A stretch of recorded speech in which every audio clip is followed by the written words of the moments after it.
Hey, what's up, everybody? I am Johnny Christ. Welcome to Drinks with Johnny. I am joined here by the $1 Million Man, Ted DiBiase.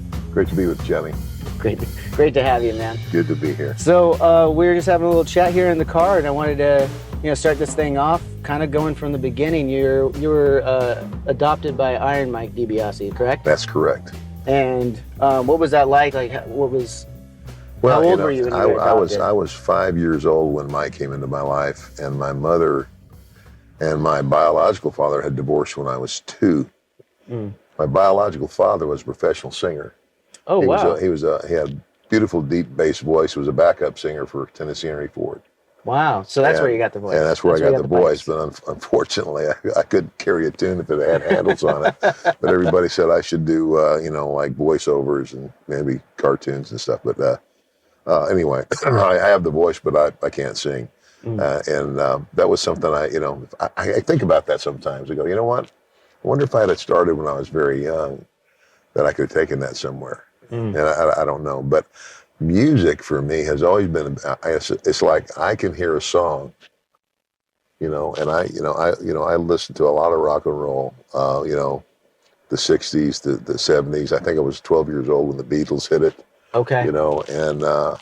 So there, as I go through my life, and I'll hear a song from an era, and I can tell you where I was. It's like what grade I was in at the time, pretty close. Yeah. And so I associate a lot of things with music. But anyway, but Mike and my mom got married in 1959. Okay. And I was 5 years old.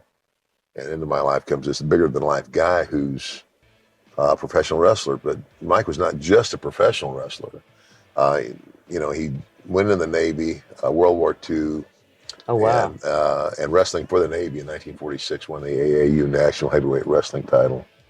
Okay. Then post-Navy, he went to college, and he led her at Nebraska 8 times, 4 years in wrestling, 4 in football. 3 years in a row was conference heavyweight champion. So pretty athletic.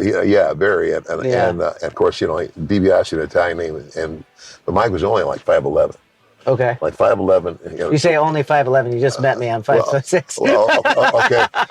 But I mean, it's like, here's this guy. He's got a 22-inch neck. Great big thighs on him, but he was a great dad, and just a big inspiration in my life. And so I wanted to do the things that he did. I wanted to play football. I wanted to wrestle. I wanted to emulate him, and.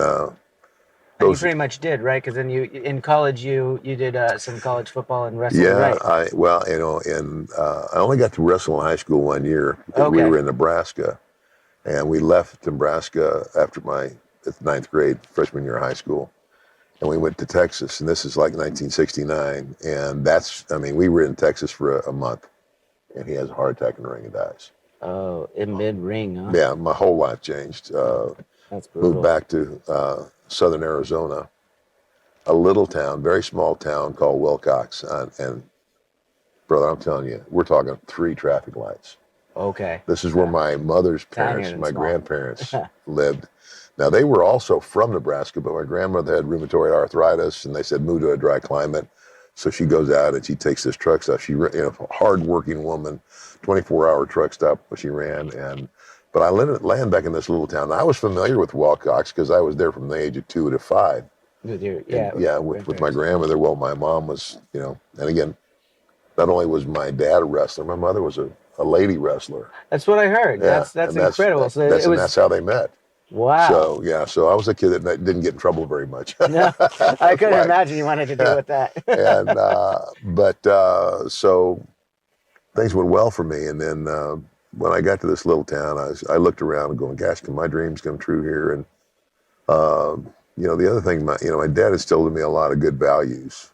He came out of a very poor ethnic neighborhood, Little Italy in Omaha, Nebraska. And he said, don't follow the crowd. He says, that's easy. He says, be a leader, not a follower. He says, be the head, not the tail. Gotcha. And he says, you can be anything you want to be if you're willing to pay the price. He says, because nothing in life that's really worth having is going to be free. And the only things that you'll appreciate in life are the things that you really busted your butt for. And It puts another perspective on everybody's got a price, though. Yeah, it really does. And of course, and I use that now that I'm a minister. That's a whole nother story. But um, I had a faith in God when I was young, and so everything was great. I ended up coming out of this little high school in Arizona with a scholarship to play college football. I ended up going to West Texas State, which is not everybody knows. There's a bunch of wrestlers that came out of there, largely due to the influence of the Funk family. I was going to ask about that. Yeah. I did hear about this. So and I just was speaking with Mick Foley, who was a huge Terry Funk fan, and it was kind of taken under his wing. I was just having a conversation with him a couple of weeks ago. So you knew Terry and the Funk family very early on, right? I mean, they're almost like, they are, to me, they are family. When Terry's wife died last April, I went there for the funeral, and Terry asked me if I would do the eulogy for his wife. Wow. And I was happy to do it. But I'd known them all. I'd known them all my life. But so when I went back to Arizona, I didn't see any wrestling for like 3 years, and I had already signed a letter of intent to play at Arizona, the University of Arizona, but it was just a conference letter of intent. And so wrestling comes on one day. I hadn't seen any wrestling for 3 years, and it was the show out of Texas, and they were coming to Tucson. Okay. So I went to see them. And the Funks, I hadn't seen them in 3 years. Terry talked me into taking a recruiting trip back to West Texas State, and that's all it took. That's all it took. That's all it took because I mean, that was it's like I'm going to get to play football, and I get to be near my second love, which turned out to be my first love. Okay, was wrestling. Yeah. So was that influence just from your dad? From your dad, basically, you just seen it all the time. You kind of always wanted to do that. Yeah, I always wanted to do that. I would emulate him. I mean, when I was a kid, I'd take a brush and stand in front of a mirror in my bedroom and cut promos. That's fabulous because I did the same thing, but I never became a professional wrestler. I think a lot of people can definitely sympathize with that, or have that same story rather, where they were, everyone grabbed the shampoo bottle or something like that and started cutting promos, and then only people like you got to really do it, right? Yeah. And so I go to West Texas State. I completed 3 years college. I've got 1 year of college left. In the summer between my junior and senior year, another guy who I highly respect as a wrestler was Dick Murdoch. And again, he came out of that same culture. His home was Amarillo. His father also, Frankie Hill Murdoch, was a professional wrestler. And Dick was a great talent. And he says to me, I'm going to what was then called Mid-South, which was Bill Watts' territory, which was all of Oklahoma, Arkansas, Louisiana, and Mississippi. Yeah, I was watching some footage from those times. Yeah. It was those were some pretty fun wrestling matches I saw you in there. I mean, and I learned a lot from Bill Watts in terms of the psychology of wrestling, but I was only going to wrestle for the summer. That was it. And I just to test it. That's what he said. He says, you might not, you might try it and not like it. Well, I tried it and I loved it. and everybody's saying, kid, you're going places, you're going to be good. Yeah. And so I did the most stupid thing I ever did is I didn't go back and finish my last year of college. Okay. And I stayed and I just kept wrestling. By the grace of God, I never got hurt or, it worked out. It worked out. Yeah, I actually dropped out of high school to join the rock band I'm currently in. Wow. And I haven't gone back to finish it. I got to say, it's worked out pretty well. I'm sitting in my car with Ted DiBiase right now, so I can't hate the process. Well, you know what, brother? And but you're right. You probably should have finished it. I tell you, though, I think sometimes that college is overrated. I mean, I don't think college is for everybody, because there's a lot of, it's like there was an old English wrestler. His name was Ted Heath. And he said, brick and mortar, son, brick and mortar. He says, I said, what's brick and mortar? He says, well, it's a British term where like you always want to get into a job that people are going to need. In other words, we're always going to need plumbers, electricians, carpenters, morticians. Yeah. And not to be too gruesome, doctors, but absolutely. And so, trades, like mechanics and things like that.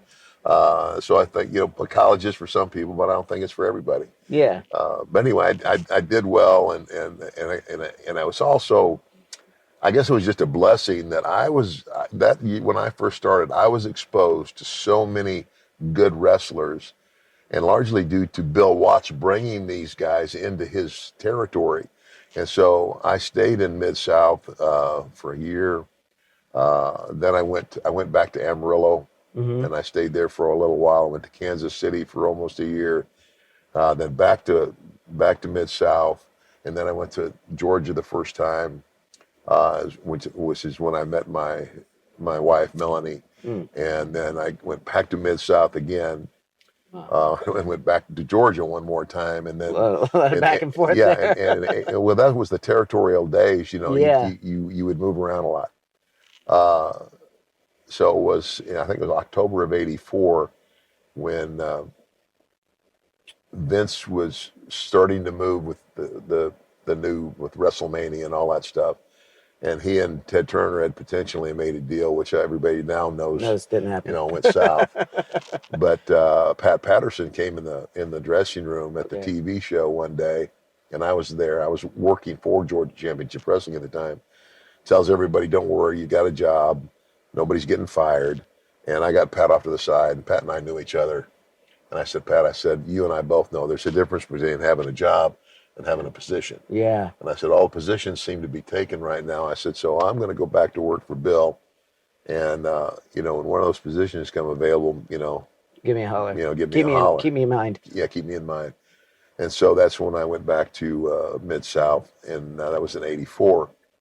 And you were there for a few more years before you go back like to 3 years. Get that position. Like three years. Through most of that time, were you were, at least at the beginning, from what I saw, more of a babyface for a while there. Yes. Which for my era was surprising to find out, because I always saw the heel $1 Million Man. Yeah.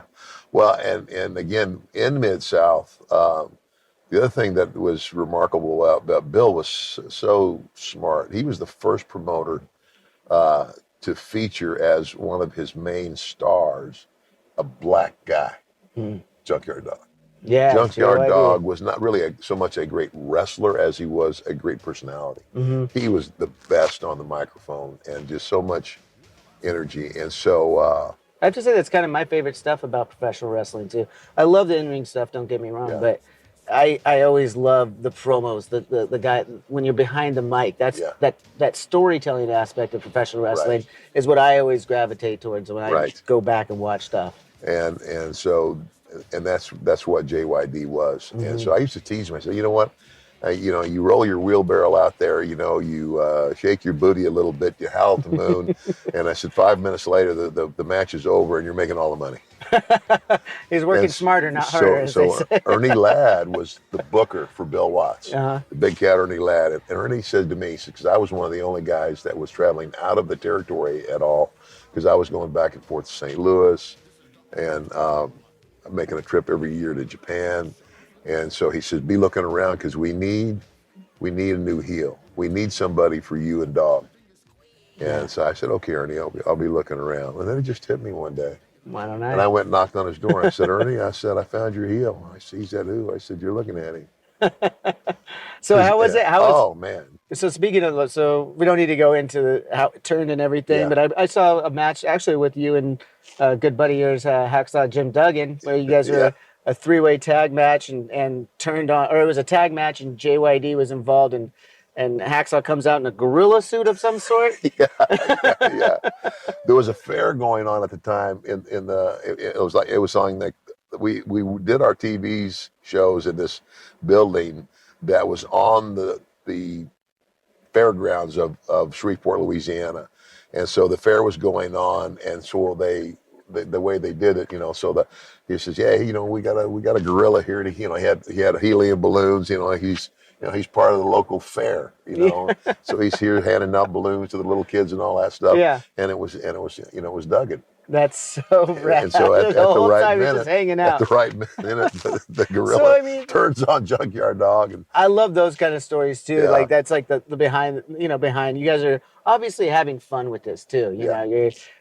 What was traveling like for you? Were you having fun most of the time? Just Well, yeah. I mean, it's like it's kind of like you know, you know, it's kind of like rock and roll. And it's like you have to love it to do it. You Absolutely. have to love it to do it. And I use that term sometimes because, especially when I got to the WWF, as it was known then, we weren't just traveling the territory. We were traveling the whole country. We Hmm. were traveling overseas, and I use that term as we were traveling like rock stars. And I said, and of course the other thing is I said, man, we were living like rock stars. Yeah. Next Okay. town, next show, next party. Yeah, I gotcha. And Yeah, it's kind of like, and again, it's hard to manage I that try, too. and I try, yeah, and I try to tell people, I said, you look at people that are famous, and when 80,000 people, Wembley Stadium, that's a huge thrill. But what those people don't see is when that show or that rock show is over, you go back to an empty hotel, four walls and a TV. Yeah, Your family's not there. Uh, you know, it's brutal. It can oh be brutal. yeah, it can I be. mean, the highs are high and lows are lows, as Yeah, they say. And then, but for me, I'm addicted to the road at this point. Like yeah, when I'm home for it's a catch-22. When I'm out on the road for a while, I miss my family. I want to go back, and then when I'm home a couple weeks later, I'm like, all right, twiddling my thumbs. I need to get back out there. yeah, yeah. Was it like that for you, or did you love the road, or did you just love wrestling? Well, I loved wrestling. Okay. I really did, and of course the road came along with the wrestling. Hmm. But once once I met Melanie, I mean, and I genuinely fell in love. Hmm. And again, part of my story, I don't know how much of my story you know. I said, but part of my story is that I got caught in infidelity, and in the moment when I realized that I had put the most valuable thing in my life, number one, my wife, not only my wife, but the future and the stability and the peace of mind of my children at risk, all to stroke the ego. Yeah. It was the most miserable moment of my life, and I really thought that I was going to lose her. By the grace of God, I got a break, I got a second chance, and I took that chance and I ran with it, and it literally changed my life. I grew up as a Christian, and then I fell away. And I got into and again, I love wrestling. There's nothing, just like you love rock and roll.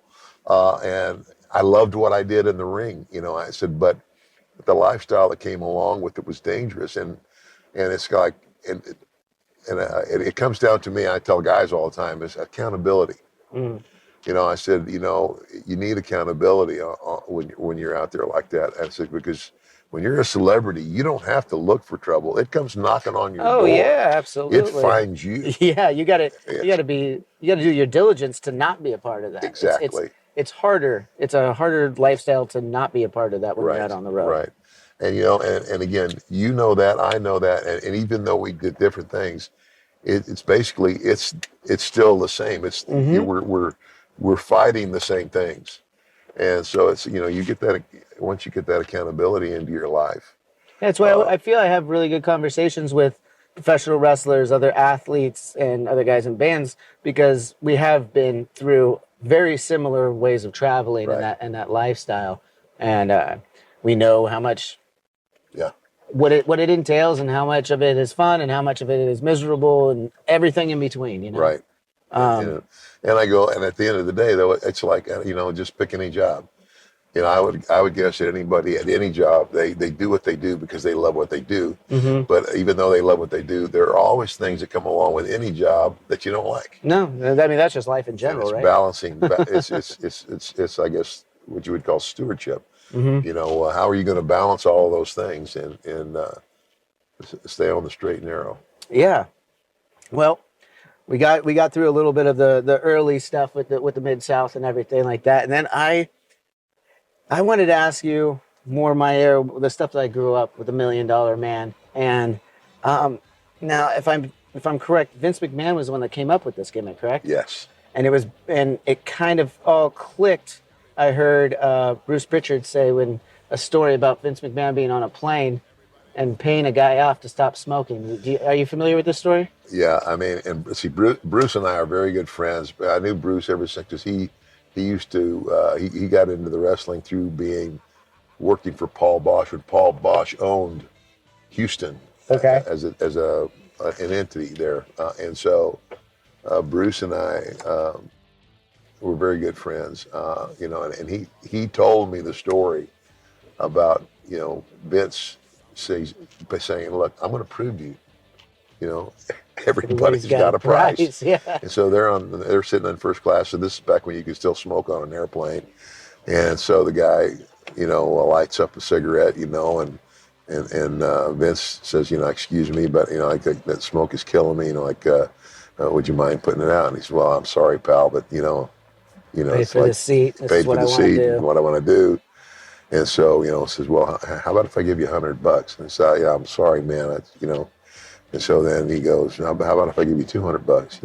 He says, "Look, man, I'm gonna, I'm on a flight. This is what I do. This is what I do." So then he says, then he says, "How about if I give you $500?" And he puts out the cigarette.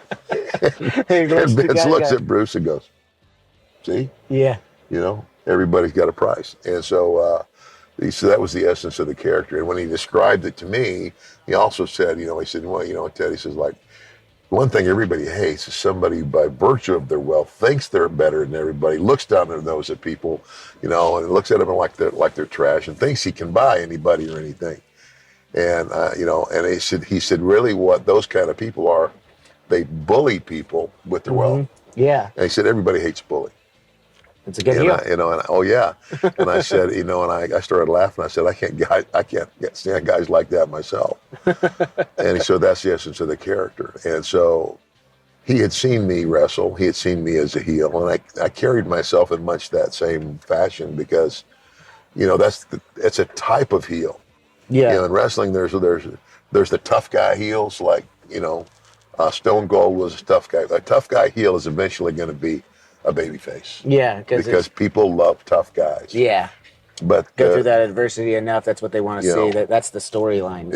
Use the terminology, but what we would call the chicken heel is the bully who, he talks big. I mean, he's got talent. He can wrestle, and he talks real big, and he runs his mouth, but he never picks on anybody his own size. Yeah, yeah. He picks, like most bullies, or they run in packs, and then when he's confronted, he becomes a coward. Yeah. And so you never get tired of seeing that guy get his butt kicked. Yeah, never. Absolutely. And so he said, that's the essence. And he said, you carry yourself well, you interview well.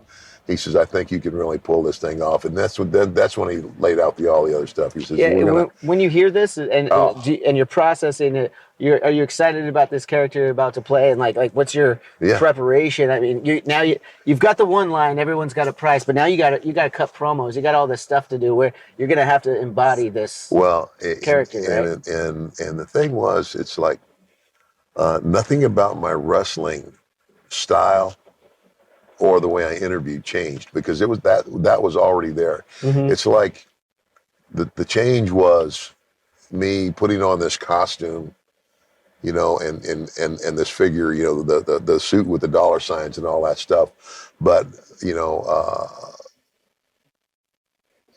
I don't think that much else changed in terms of promos though. I mean, now the lingo changed into that.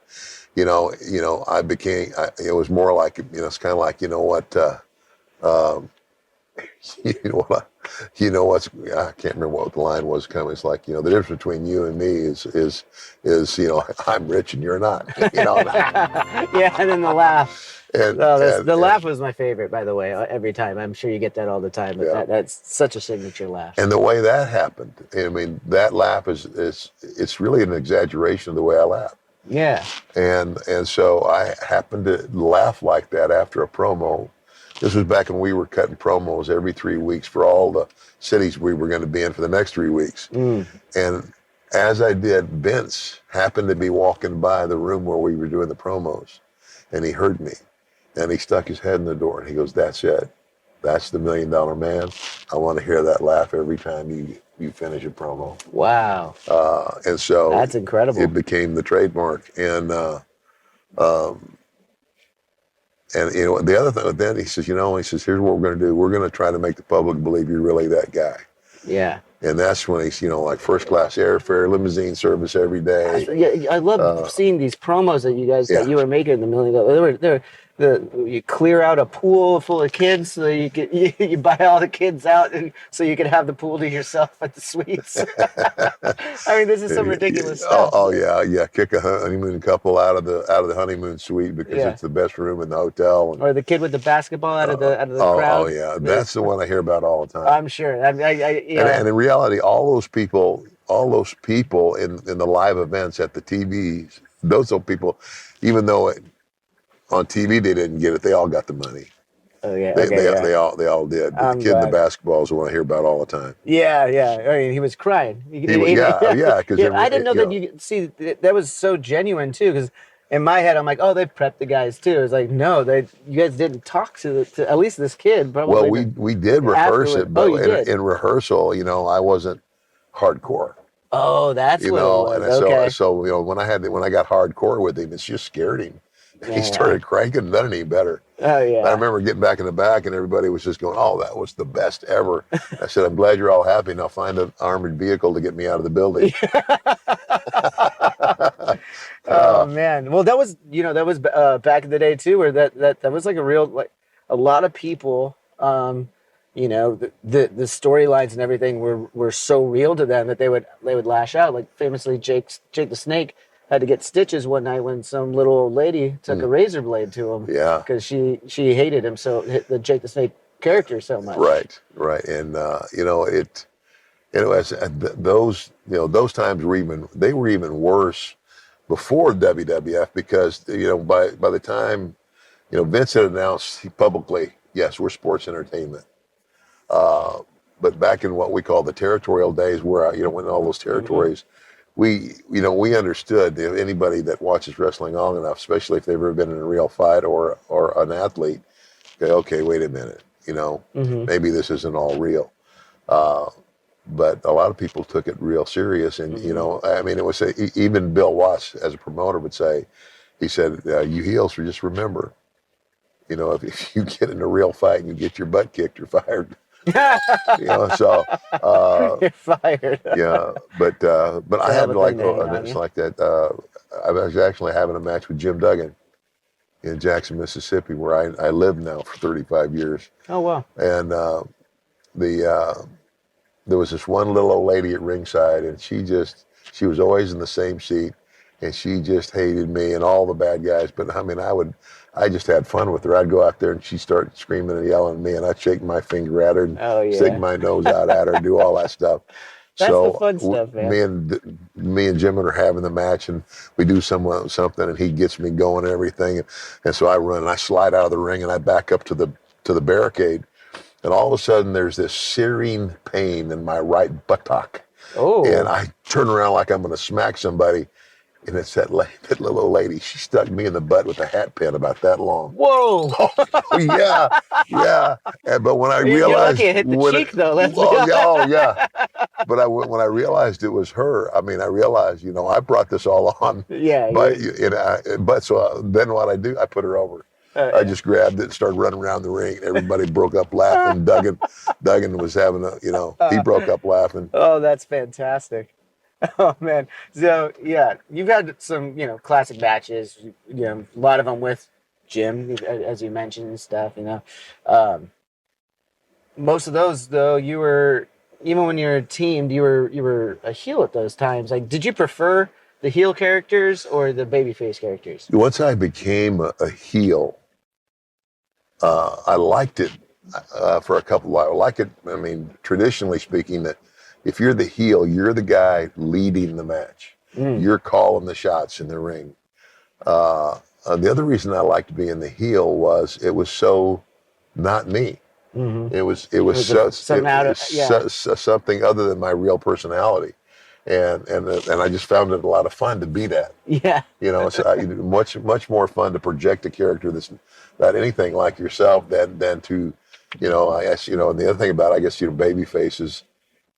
you know, you know, I don't know. It's kind of like there's some baby faces. It's just a business. They get it, but sometimes it's kind of like guys who read their own headlines. Oh, okay. You know, it's like they start Getting a little full of they start themselves. believing who they are and The, full the of the themselves. superheroes and stuff. Yeah. Well, that makes a lot of sense though for you because you are such a nice person. I've only heard wonderful things about previously to today meeting you. One of them was Conrad Thompson. I think we mentioned before we started filming here. Has his podcast 83 Weeks and with Eric Bischoff, and he mentioned he has the Starcast thing. He went out and Yeah. did that with them. What was that like for you? Oh, it was great. Yeah. It was great. And Eric. I met Eric. When the WCW thing would happen and The Monday Night Wars and the then, Monday Night Wars, you ended up going over and being a ended up going valet over for the NWO. and so originally I was supposed to be the spokesperson, and even though I think that I couldn't be called the $1 Million Man there, so Hogan tagged me with Trillionaire Ted. I went from the Maniac to Trillionaire. Yeah, that's amazing. But Eric saw a spot, and hey, God bless him, and he pretty much kind of started putting himself in that position where I was supposed to be, and Gotcha. so I just told him one day, I said, Eric, I said, look, if that's what you want, great. I said, but I'm not just going to walk out there every night and be a prop for Hogan and everybody else. I said, if because I'm not wrestling anymore. I was in a managerial role. Yes. And I said, you seem to want the role. Okay, you run with it. Send me home. And that's okay too, because whether I'm here or not, you have to pay me. That was my The contract was already there. Yeah. And so he sent me home for a little while, and then this was about the time that I was starting to go out and make appearances on a lot of Christian television, sharing my story and my faith. And I told Eric that I said, when you're bringing me back, you might think about turning me babyface, because a lot of people are seeing me on, yeah. And it says like it just, obviously it kills the whole mystique of the character if they're seeing who I really am. And so that's what we did. And he turned me babyface with the Steiner brothers. And and so I did that for a while. I don't know. So Eric and I, we're good now. Yeah, that's good. Yeah, we're good. I had a conversation with them a couple months ago now, and their podcast really kind of got me back into professional wrestling. I grew up watching it and everything like that, and then throughout the years kind of fell off watching it and stuff. But then they mentioned the WWE Network, where you could go back to the vault and I could rewatch all these great matches that I remember as a kid, and the Monday Night Wars going back and forth. I did this whole thing where I watched everything from WCW from '93 till the day it was done. Right. And then now I'm going back to WWE and doing the same timeline to compare the two at the time. And to make a long story long, the podcast was really what kind of got me back into professional wrestling and kind of inspired me to do my own podcast before, So, do you listen to podcasts often, or well, it's funny that here I am doing your podcast, and just in like the last month, there've been 2 or 3 different people who have suggested to me. One of those being my son Ted Jr. Say, Dad, so you should be doing a podcast, and when he said that, I said, you know what? I think it'd be great if we did the podcast, if we co-hosted the podcast, because I've been having there's been a lot of invitation. A lot of people have been asking for me and my son to come and do like autograph signings. I guess there's a real novelty in having that father-son combination. Yeah. And Ted Jr. is he's very articulate and good. He'd be very good at it. So it's something that I'm talking about and wanting to, that I'm like, golly, I'm looking how you've got this thing set up, and this is really good. And again, if you're going to do it, then you need to do it right. And so there's a guy that lives in my neighborhood, and he's in the insurance business. But he says he listens to podcasts all the time. And again, then he says, you know what, Ted? He says, gosh, with your exposure and kind of positioning, it's like you got a gazillion followers on Twitter and all this stuff. He said, man, you could make an impact with a podcast. Oh, Golly, it's absolutely. like, and so I'd listen. and then and then when Jim and I decided to come out here and do this little run, and Cody said, hey, how about would you be doing this podcast? I go, let's do that. Yeah, that's And awesome. so, I'm glad it worked out that way. all of the The all of stars the aligned pointers, for us. Yeah. the stars are lining up that the $1 Million Man needs to do a podcast. Yeah, I think that'd be great. And you could talk, there's another part I wanted to get into is you guys are starting to, you're out with Hacksaw, doing some kind of like road show. You want to talk a little bit about that?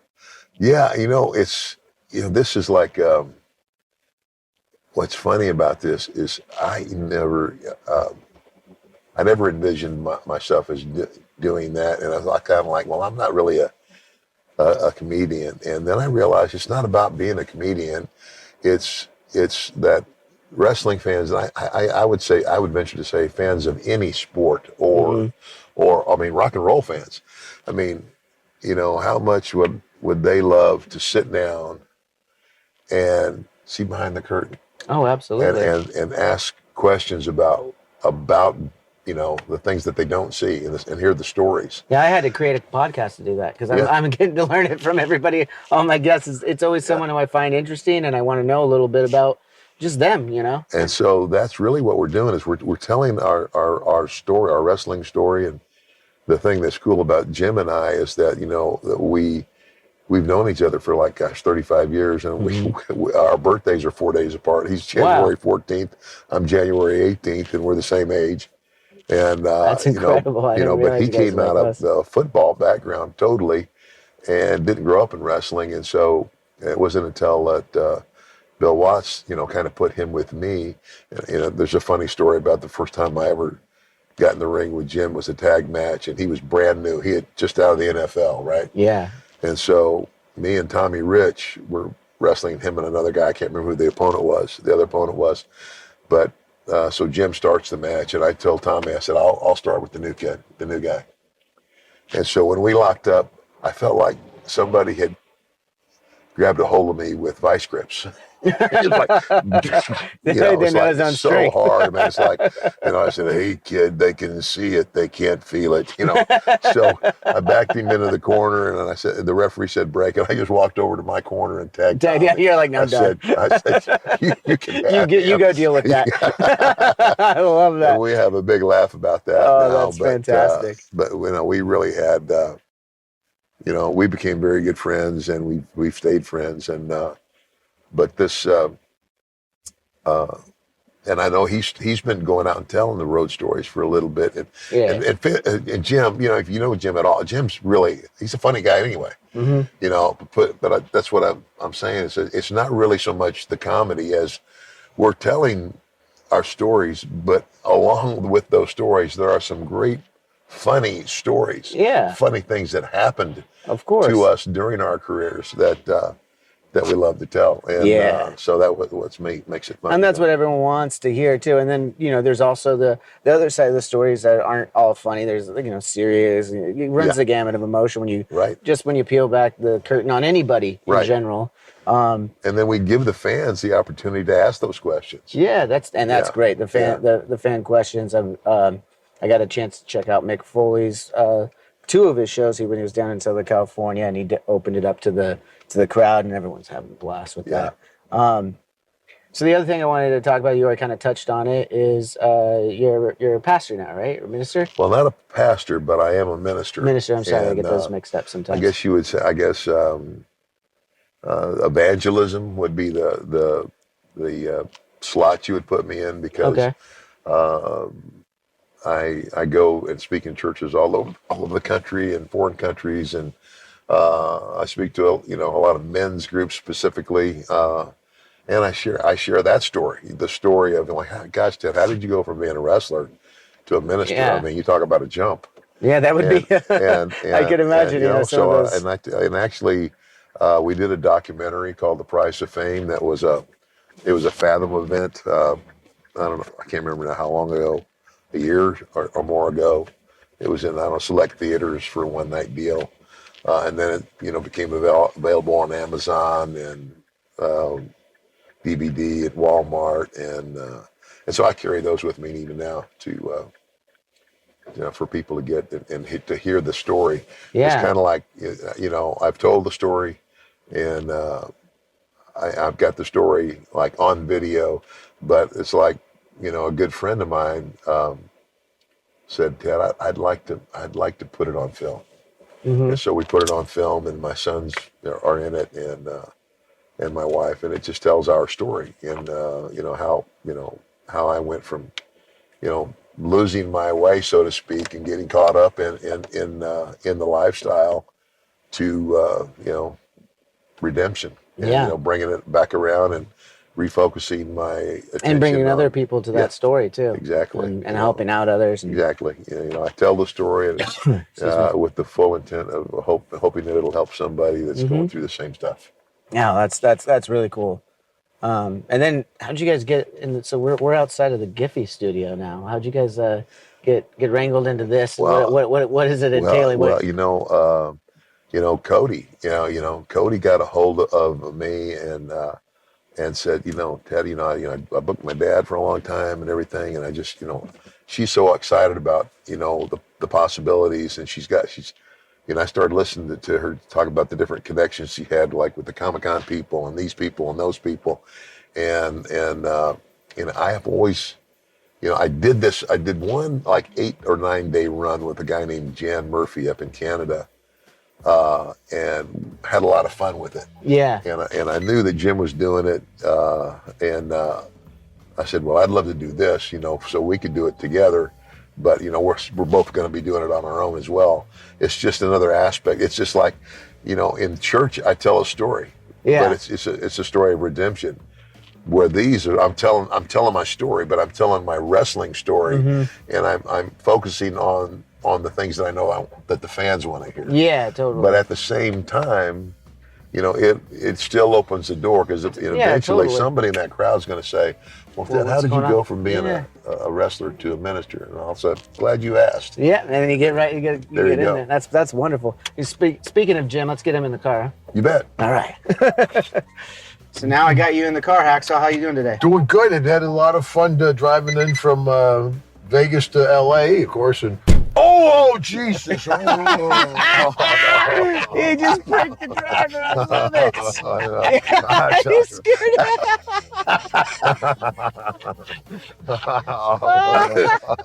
I can't tell you this how is many already going times great. he's done that to me, and every that is time great. he It gets gets me. you. Oh, Oh, yeah. I didn't do nothing. Did you? Is that an old trick from the road? Yeah, that's a lot of wrestling tricks. Of course, it's bad when you don't do it and they hit something. They're like, knock it off, Duggan. Oh, no, that wasn't me. That one wasn't me. There's a that kid time. on a bike back there. Bullshit. There ain't nobody out there. That's brutal. Yeah. That's brutal. Boy, called wolf too often, right? Yeah. I'm sorry, brother. You sold it good, though, I'll tell you.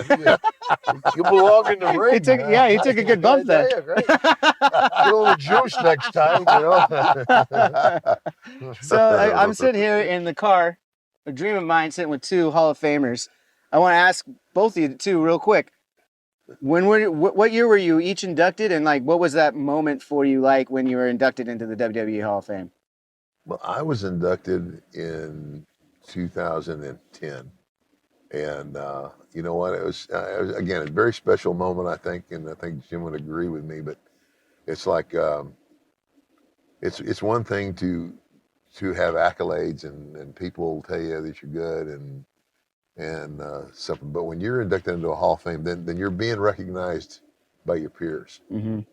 And then when I look at the other guys that are in that Hall of Fame, and I'm going back to guys that I had the greatest deal of respect for, and to know that I'm included in that list, it's pretty overwhelming. It's pretty, to me it was humbling, and it was probably one of the proudest moments of my career. Awesome. And were you there, Hacksaw, when he was inducted, or vice versa? What year were you, Ted? 2010. No, I don't think I was Yeah, there. not- Arizona. Okay. No, I wasn't there, but I was inducted in 2011, and Ted actually inducted me into the Hall of Fame. Oh, that's fantastic. Because I've said, many times in wrestling, I learned a lot from Ted DiBiase. Any of the second generation guys are just that much more polished.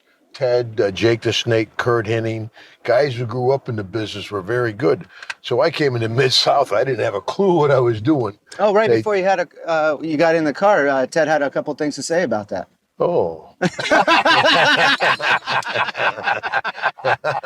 He mentioned that he tagged himself out of the first match he had with you. Yes, he did. Of course, Ted cleans it up pretty good. He said he walked away and tagged Tommy. He said he's all yours, but it was F-O-S-E. He's yours, Tommy. F that S-O-B, that dirty son of B. It's great. Speaking of cursing, though, I had a conversation with Jake on the show, and he gave me a story about how when Hacksaw is angry is when he drops a Mary and Joseph. Jesus, Joseph. That's what it was. That's my pop. God bless him. Yeah, cover all three of them. He covered a story of you disappointing your father and getting back in the car and smashing Jake's dashboard. Yeah, there's a lot of stories with Jake. I tell you one story. He had those little poppers.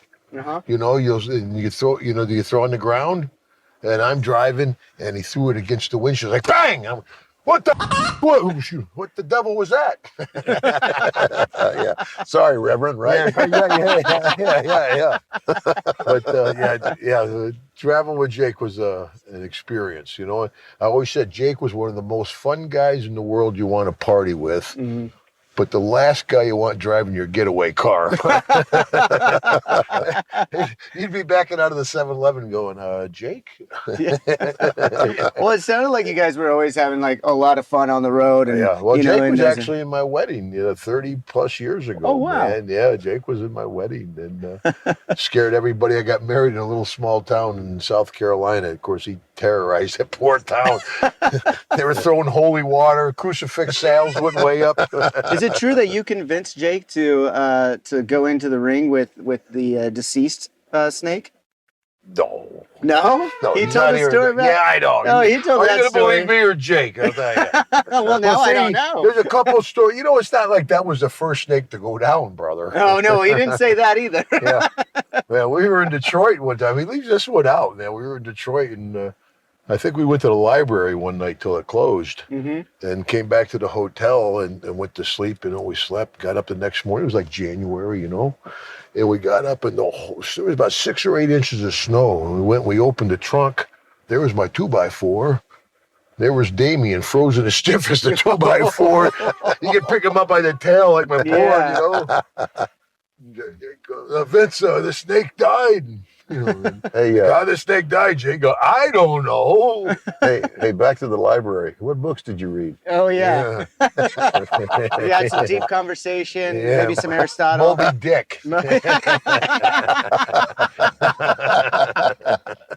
There's a library by my house in Garden Grove, and it actually is called the library, and it has a lot of nice books. Well, that was a joke in the old days. You always liked strippers, Yeah. Because strippers were usually wrestling fans, had good drugs, and were bisexual. 3 things you were looking for back in the day,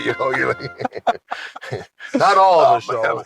Not all of us. Maybe you, pal. I was never read about that. I told you. I was never looking. I think for Jake anybody. was telling me about it. Yeah, no, you were no one part. No. It was all Jake. We throw him under the bus.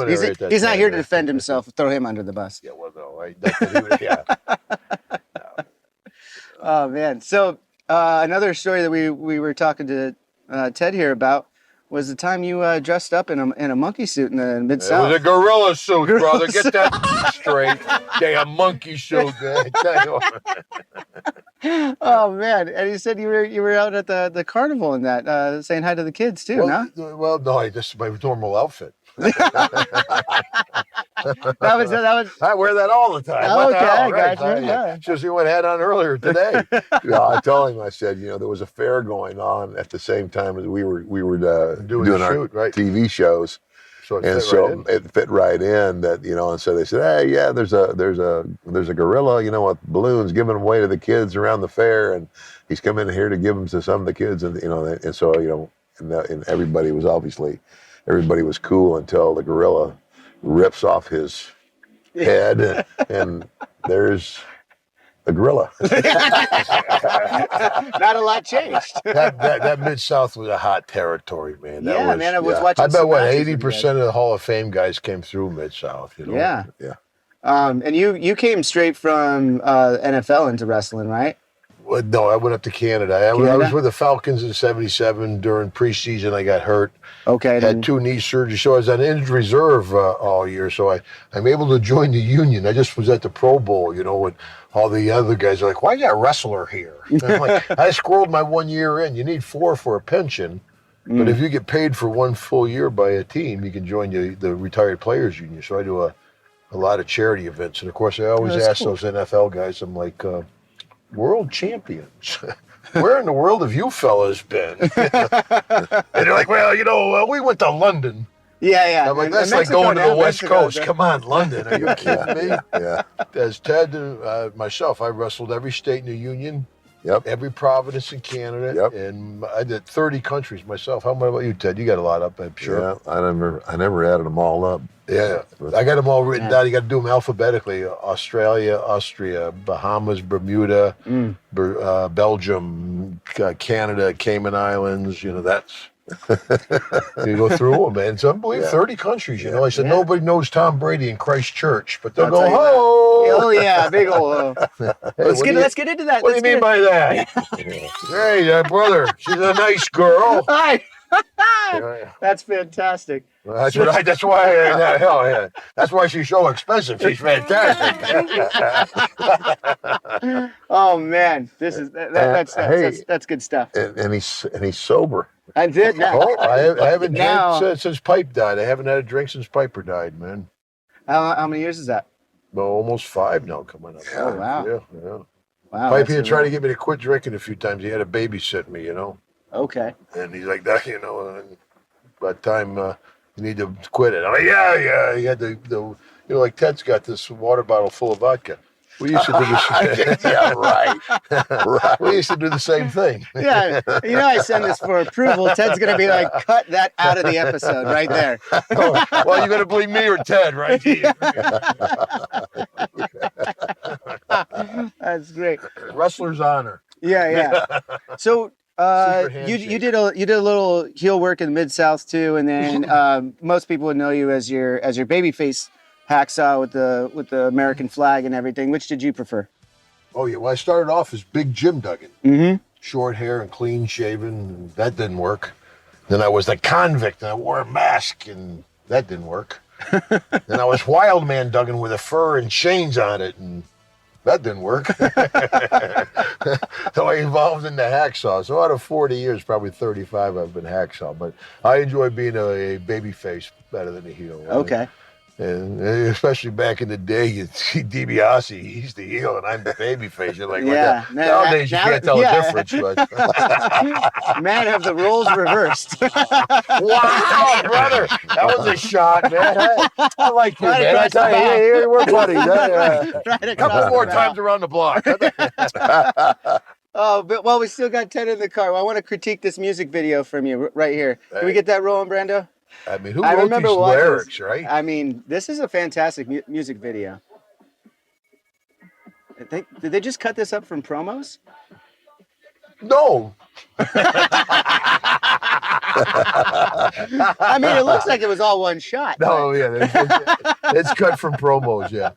And the video. I had a question though. I was watching this video earlier, and in your own promo, you get knocked over by Yokozuna. What was the thing I behind got knocked that? over by everybody. Are you kidding? You know, that was my deal though. I don't care if I win the match, as long as I win the fight, tough guy. Yeah, tough guy. So I could get beat by Yoko and get up and whack him with a 2x4 and get my back over. Have you seen this video, Ted? Unfortunately, too many times. When's the last time you guys sat back and watched this music video? Well, I don't think we ever actually watched it together. Oh, you're not doing that on the road all the time? Get back to the hotel come by room, the house, roll it's it up. playing on a reel. You know? But I tell folks, I say, yeah, I got a gold album. What's the big deal? Yeah. Listen to this. You know, you'll know exactly why. And I do get a little apprehensive you beat people nights, up. You beat people up. Oh yeah, I took a hell of a bump. Yeah, But you look at that, took a Dickie. couple, I right? did great. Yeah. I didn't have a choice. Yeah. And there's the 3-point stance got to be coming. Wait, what? Weeble wobble. Oh! Yoko was great. He could weeble wobble but not fall down. You know? Oh, yeah. And when he does go down, And the place would lose it, man. Oh Yeah. my gosh. oh, This is that one? fantastic. Who was that? Who was that getting the turnbuckle? Oh, good throw. I have not a clue. Yeah. You know, I've never missed a 2x4 on TV. Now, you know, at house shows I have. Okay. I used to throw it up as high as I could. I'd get out from underneath it. And when I caught it, I mean, I was really happy I caught it. Oh, yeah, I'm It sure. comes across, I'm like, You got yes! you got those lights in your I eyes. caught the son of a bitch. Just getting amped. That was pure. Well, you appreciate this, right? Mike McGurk was the ring announcer, and I had the hots for Mike. She was a real pretty girl, blonde hair, always dressed real nice, had nice high heels on. I'm a heel guy, you know. So I'm in the ring working with Jimmy and Earthquake. Boom, I take the bump out of the ring. When I'm outside the ring, in the ring, I used to throw it way up, and I'd get out from underneath it and catch it. But outside the ring, you're near the people. Yeah. So I'd throw it straight up, and I'd catch it like this right over my head, so I wouldn't worry about hitting the people. So I threw it up. I looked down on Mike. I go, I love those shoes, Mike. I turn back around, boom. Smooth. Down Smooth. I go. I'm opened up and juice. The place went nuts right there. I roll back in. Jimmy Hart, you're bleeding, baby. You're bleeding. You're bleeding, baby. I come back to the paramedics are backstage. Like, what happened? What happened? I'm like, I hit myself with a board. They're like, what? I hit myself with a board. Yo, you didn't want to announce that to the entire And then Lance is the agent. He's like, that was great. Can you do it tomorrow night? You don't know. No. So you're out here with Ted. You guys are both out doing this road show right now. I got to hear a little bit about it. You've been out doing some shows for a while now, talking to the fans and doing that kind of thing. And is this kind of therapeutic for you, or is it something you just enjoy doing? I mean, what's the passion here and getting back out there in front of these fans and talking to them and re-engaging with them? Well, it's great at this stage of the game. I mean, we haven't been strong on TV in years, you know, since the golden age. But people around the world tend to remember our era, and we're lucky enough to travel the world telling wrestling stories. Yeah. And people, well, you get nervous? I said, it's like talking to a room full of old friends. Yeah. These people are happy to come see you. They want to ask questions. They love the business. And I mean, Ted and I, we did a tour all through Great Britain, the United Kingdom, the $1 Million 2x4 tour. Oh, wow. Yeah, I've done it in England, Scotland, Northern Ireland, New Zealand, and Canada, the stand-up stuff. And, of course, I tell folks, if you want to hear some funny knock-knock jokes or jokes about your grandmother, then go somewhere else. We're telling wrestling stories. Wrestling stories. That's what they're out there talk for. about, you know, traveling with Jake the Snake and wrestling Andre the Giant. And so you get a wrestling crowd that really tends to enjoy it. And it's fun. And And then we give them an opportunity to ask their questions. Yeah. You know, which is you know, they very much look forward to. What's some of your favorite questions you've gotten on this particular tour? Is there anything that stands out for you? well, I always like the most memorable thing in wrestling for me, is, you know, because I won the Royal Rumble, you know, the first Royal First Rumble. one, yeah. So that's the biggest feather in my cap because I was never like world champion or nothing. But for me as a person, you know, I grew up in upstate New York in little Glens Falls, a little small town. And as a kid, my dad would bring me to New York City, to Madison Square Garden, to the circus, you know. So as an adult, to drive into New York City in front of Madison Square Garden and see on the marquee Hacksaw Jim Duggan versus Andre the Giant. Oh, yeah. You know, it was a double whammy. So that's a question, because that's a story I like to tell, because it was Special to moment. this time. It still is. Yeah. Yeah, it's a proud moment. Yep. Well, for me, it's like, you know, again, I grew up in the business, and I don't think I could pick one moment, but there's a couple. I mean, my first WrestleMania 4. You know, it's like a year prior to that. You know, I'm reading it in the paper. WWF sets indoor world attendance record, Wow. WrestleMania 3. Yeah. I had no idea that the very next year I would be in the main event of WrestleMania, and it was just the way that all happened. So cool. And then to wrestle in front of 80,000 people in Wembley Stadium in London. That's That's the biggest crowd that I've ever been in. That's got to be quite a rush, right? And that was a rush. Like back from those big shows at WrestleMania and Wembley Stadium, and coming back in the dressing room, the guys are like, Duggan, how's the crowd? I said, well, without my glasses, the first 3 rows are full. I don't know how the rest of the crowd is, but I'll tell you. Yeah, I get the same thing. I can only see a couple of rows out there. You got the lights in your face and everything. But you know, brother, it's amazing. And Ted has, I'm sure, stories like this. You know, the other week I was doing an autograph session. I'm sitting there, and I look in line, and here's this big, real tough-looking man in line. And he's working his way through the line. I'm signing, checking on my security, you know. Yeah. And finally, the guy gets up to me, goes, Hacksaw, Duggan. Grabbed my hand, gives me the hard squeeze. He goes, me and my dad, we used to watch you together. And he teared up. I mean, it's amazing the effect a silly TV show 30 years ago, the effect it has on people. I have women come up with pictures of their mom, hug on you and cry. It's humbling to have people react. And the other thing, handicapped kids, autistic kids, Special Olympic kids. I mean, WWE grants more wishes for Make-A-Wish than anybody. Yeah. And I can see that. I had one story. A good pastor friend of mine. He's my best friend. His name's Hal Santos, and and he took me to a home for autistic kids in the St. Louis area. And so I went in there, and they're walking around and showing me this place, and these 2 little boys kind of attached themselves to me as we were walking through there. Well, what they had done is they had put some mats down, and they I don't know what they used, maybe broomsticks or something, but they made a little makeshift ring. Oh, wow. And with the ropes and everything. And so the one little boy is pointing to the ring, and I said, I think he wants to wrestle me. And so I took off my sport coat, and I got in there and got down on my knees. He goes to the other corner, and and one of the other kids just yells, ding, ding, ding. And he runs across and launches at me. And I took the best bump I could for him. And then another kid slid in and went 1, 2, 3. And they erupted. Now I started looking around, and all of the personnel have got tears in their eyes. Oh, that's such a cool moment. I go, what's up? He goes, here's the thing about autism. Sometimes it's very hard to connect with them. Yeah. And Ted, you've connected with all of them. Yeah, it's wrestling. Yeah. And I don't know why, but they they love wrestling. So any opportunity since then that I've had to go and visit kids, I do. No, that's great. Yeah. So, it's easy for me to see. And Jim does it too. Jim. Yeah, I'm coming up my 20th year at the Iowa State, or actually Mid-America in Des Moines, Iowa, telethon. Done it for 20 years. It'll be my 20th year. They raised over $4 million the past 8-10 years. It's a great telethon. Of course, I sing at it.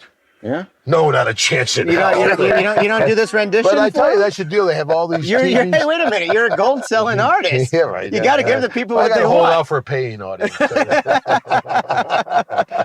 But they have all these, music stars and television stars and a couple movie stars come through. But the wrestling fans come to they have it at the Civic Center in downtown Des Moines. And it's the wrestling fans come down to get the autographs. And wrestling fans are great around the world. Well, that'll just about do it for this episode of Drinks with Johnny. Now, I don't mean to insult your intelligence, but you probably noticed there's something a little different right now.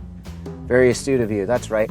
I had to do this outro post facto because due to technical difficulties, we lost our cameras in about the last minute or two. But I wanted to make sure I got you guys a proper send-off and take this opportunity to thank Mr. Ted DiBiase and Hacksaw Jim Duggan for being on the show. I had a blast with them. They shared some great stories that you just heard, and I just loved getting to hang out with these Hall of Famers that I grew up watching on the WWF network, and had a blast with those guys. Now, you could also go find the audio, which we did not lose even a minute of, If you head over to drinkswithjohnny.com and go down to the podcast section, yes, this episode is available as podcast, as are the rest of them. You can find all those right there at drinkswithjohnny.com under the podcast section, or just go to wherever you listen to podcasts, Apple Podcasts, iTunes, Spotify, Google Play, wherever. And hey, while you're there, click the subscribe button. Doesn't cost you a thing. And oh, hey, go down below right here, hit the subscribe button, leave me a comment. Let me know how I'm doing. All right, well, till next time, cheers.